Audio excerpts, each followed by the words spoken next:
So here's another solved example of the Bernoulli's with the application of the Bernoulli's equation. So you can pause the video if you want to read the equation in detail.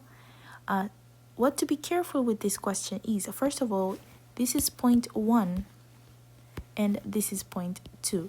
At this point, the velocity of water is actually 0. Similar to point 1, the velocity is also 0. What else to keep in mind is we are provided with the gauge pressure, not the absolute pressure at that point. So if you recall, the gauge pressure is actually given by the absolute pressure at that point minus the atmospheric pressure. So let's solve our question.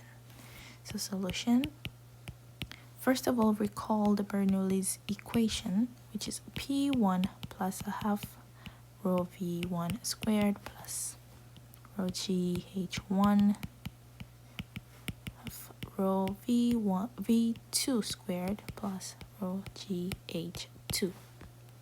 So we can further simplify the equation.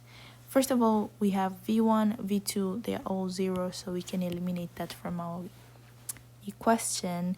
And also, we can further simplify the equation to make our lives easier. Because we're looking for the height, we can divide by rho G on both sides. We have P1 plus H, P2 plus H2. So, making H2 the subject, we have P1 minus P2 plus H1. So remember, as I said, the gauge pressure is equals to the absolute pressure minus the atmospheric pressure.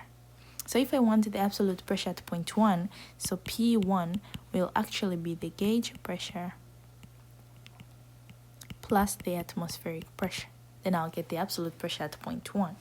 So if we put that in our equation, we're going to have the gauge pressure plus atmospheric pressure minus P2 over rho G plus H1.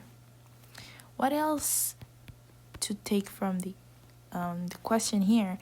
This water is to the atmosphere, so basically P2 is the atmospheric pressure. So here we have H2 is equals to the gauge pressure at point 1, atmospheric pressure minus the atmospheric pressure over rho G plus H1. Of course, this will have leaving us with the gauge pressure over rho G plus H1. So looking for H2 is the same as equals to 2 atmosphere. Changing it into Pascal, we have to multiply it with that, taking the density of water to be 1000 and acceleration due to gravity to be 9.81 plus 20, giving us, with the right calculations, I believe you should get 40.7 meters.